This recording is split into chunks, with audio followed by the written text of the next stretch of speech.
30 times.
Two times more.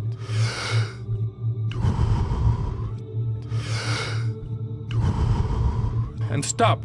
This is certainly no ordinary time in the history of our world, in the history of our nation, of any nation, in the history of the people of the world. And I want you to know it's not your imagination. We are living an extraordinary time of change in the world around us. And what that means is that our lives are changing in ways that we simply have never seen before. And that's what I want to talk to you about today. How can we embrace this change in a healthy way? How can we find the resilience in our personal lives, in our families, in our communities to thrive in a healthy way in what now the experts are calling the time of extremes? So I'd like to begin with just an amazing statement by a man I have tremendous respect for. His name is E.O. Wilson.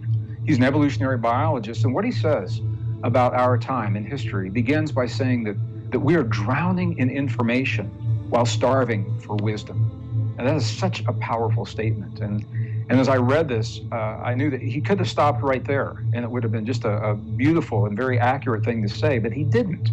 He went on and elaborated on what he meant by this. And I'd like to share this as we begin our program today, because what E.O. Wilson said in this statement about our time and our world, it applies to you and me and this presentation today. He said, we are drowning in information. We're starving for wisdom. The world has changed. He said the world from this point forward is going to be run by people that he calls synthesizers. I love this. Synthesizers. A synthesizer is someone who can put together just the right information at just the right time, and then think critically about what they have done and make important choices wisely. And that is precisely where you and I find ourselves in our world today, and that's what this program is all about. 30 times.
2 times more.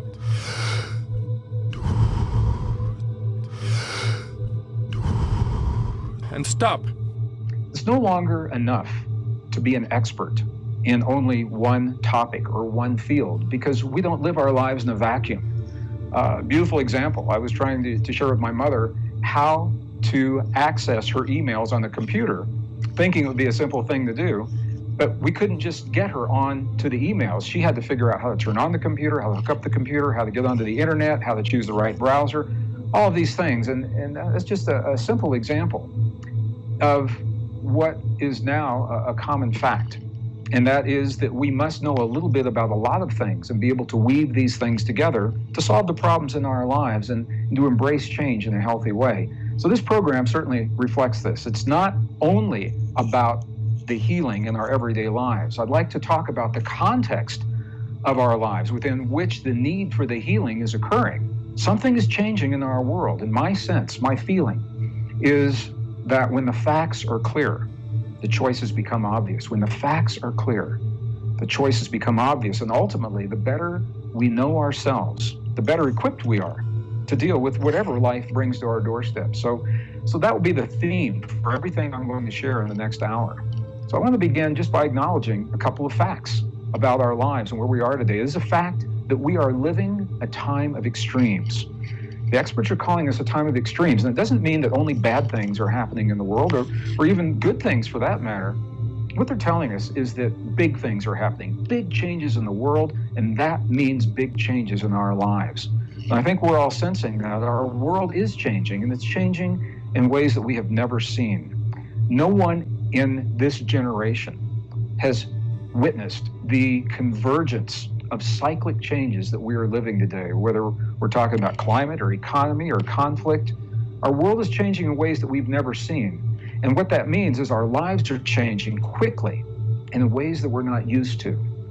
And I want to be very clear when I say this. I'm not saying that this is good or bad or right or wrong. I'm not saying that change is the result of mistakes made in the past. I think we've all done the best we could with what we knew when we had to make our choices.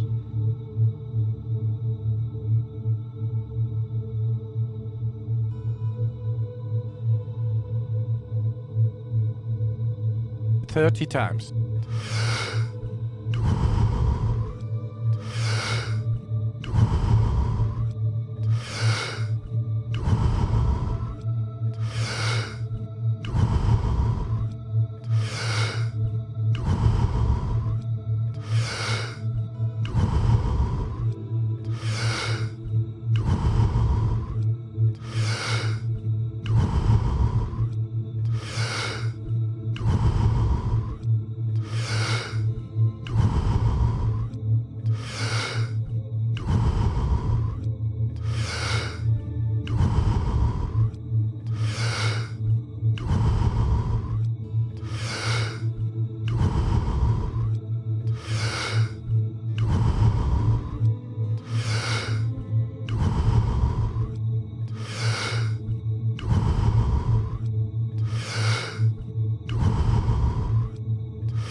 Two times more.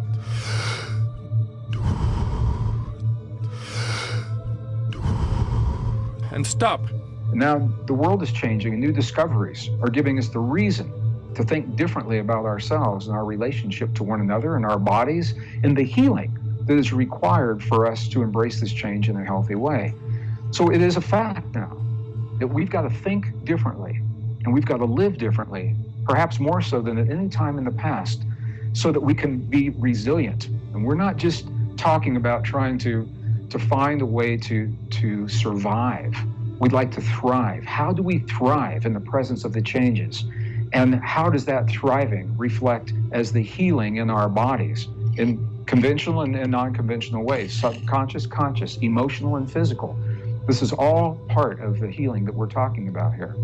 So the world right now, we're living a time of extremes. Whether we're talking about peak oil or peak death, we're talking about climate change or social change. What we now know is that the changes in the world, we can no longer separate them from the changes in our everyday lives.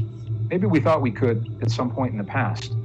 It's pretty much impossible to do these things now. The events unfolding halfway around the world in the economy and climate, they're affecting what happens in our own living room, the price we pay for food at the grocery stores, we put it on the dinner table. They're affecting our jobs, industry, careers, and all of that is leading to a new normal.